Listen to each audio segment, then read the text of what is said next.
Wa illa haruma, wa illa dan jika tidak diketahui izinnya atau tidak diketahui ridhonya, haruma maka haram. Karena ini maksudnya adalah menggunakan barang orang lain tanpa seizin pemiliknya. Ini sering disebut dengan bab husub. Ka'ahdihi min mulkil ghairi, sebagaimana ketika dia mengambil siwak orang lain. Ini juga hukumnya haram. Sekarang pertanyaannya, kalau memang haram, apakah keutamaan 2 rakaat itu lebih utama ketika menggunakan siwak daripada 70 rakaat tanpa siwak? Tetap kesunahannya tetap dapat, dosanya tetap dapat, tetapi keutamaan tetap dapat.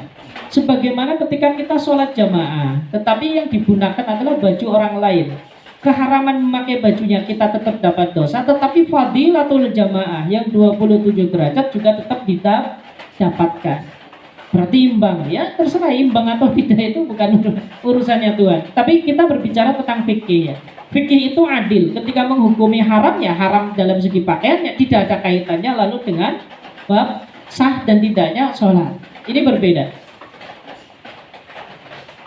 Malam tajri adatun bil i'radi anhu, selagi malam tajri, selagi tidak berlaku adatun, tradisi atau kebiasaan, bil i'radi dengan berpaling anhu dari kepemilikan orang lain.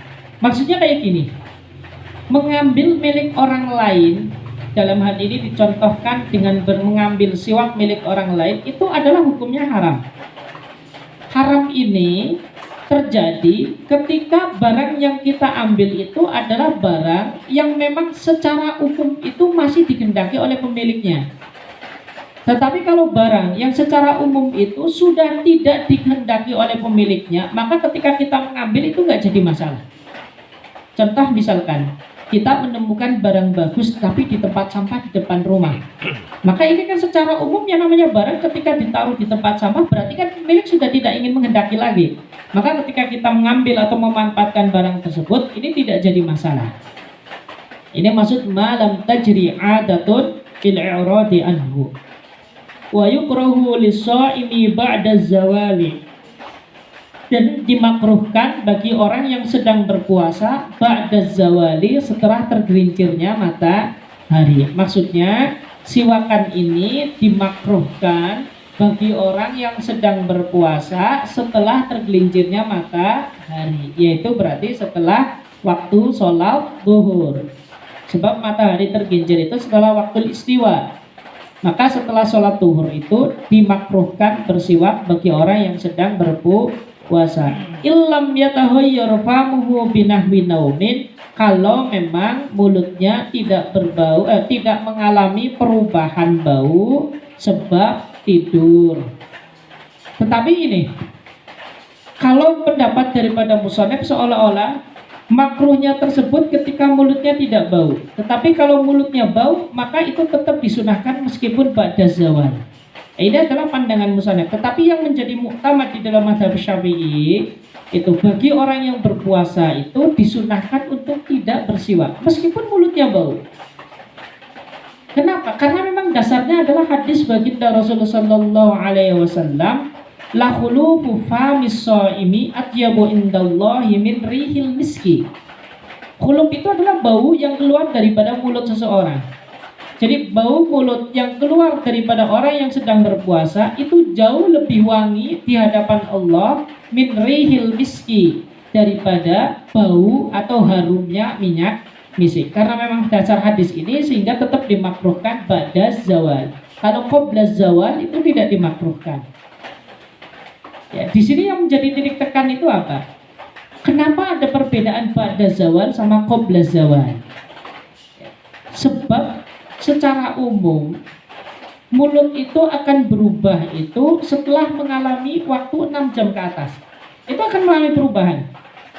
Jika imsak jam 4, ya, maka itu ketika sampai zuhur itu kan sudah jam 12. Berarti sisa 8 jam. Itu secara umum itu belum ya. Kisaran antara 6, 7, 8 itu biasanya belum. Tetapi biasanya kalau sudah sampai setengah waktu, misalkan 12 jam ke atas, itu biasanya mulut akan mengalami perubahan. Terutama bagi yang suka diam. Makanya orang yang pendiam itu biasanya perubahan bau mulutnya itu jauh lebih cepat daripada orang yang aktif berbicara.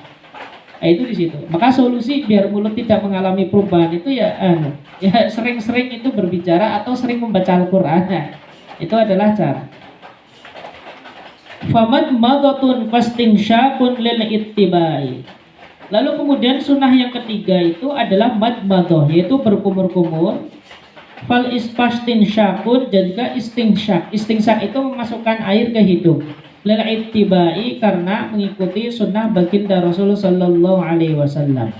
Wa qalluhuma, batas minimal daripada madmadah dan istinsyak, isalul ma'i ilal fami wal anfi, yaitu memasukkan air ke dalam mulut ataupun ke dalam hidung. Wala yushtaratu fi husuli asli sunnati idaratuhu fil fami. Tidak disyaratkan juga fi husuli asli sunnati, untuk mendapatkan asal kesunahan, idaratuhu fil fami, memutarkan air di dalam mulut. Jadi ketika kita madmadah itu air itu gitu ya, digerak-gerakkan di dalam mulut, itu tidak cukup dengan memasukkan air lalu kemudian dikeluarkan lagi, itu sudah cukup.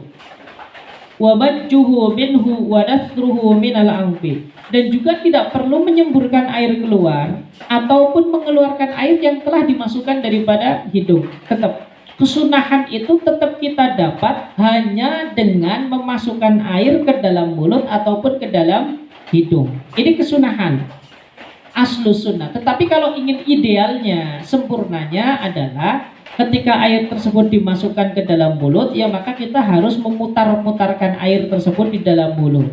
Ketika dimasukkan ke dalam hidung, maka asal sunnahnya ya kita harus menyirap atau menghirup air tersebut, ya, dengan batasan normal tentunya. Bal tusannu, tetapi ini semuanya hanya disunnahkan. Jadi idaratul ma, menggerak-gerakkan air di dalam hidung, di dalam mulut, itu hanya disunnahkan. Kal mubalaghati fihi ma li muftirin lil amri biha. Sebagaimana mubalaghah. Mubalaghah itu artinya ketika kita berkumur itu kita berkumur yang berlebihan. Maksudnya sampai menggerakkan air ke seluruh bagian mulut. Lil muftirin, bagi orang yang sedang tidak berpuasa, maka hukumnya sunnah. Tetapi kalau bagi orang yang berpuasa, hukumnya makruh.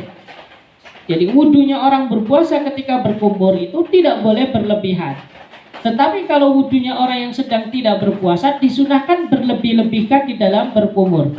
Jadi ketika menggerakkan air di mulut itu diusahakan itu dimaksimalkan supaya sisa-sisa makanan tersebut bisa keluar beserta dengan semburan air. Lil amri biha, karena ada perintah yang menyatakan tentang madmadah. Maksud dari lil amri biha itu karena ada dasar hadis dari baginda Rasul sallallahu alaihi wasallam. Wallahu a'lam bishawab.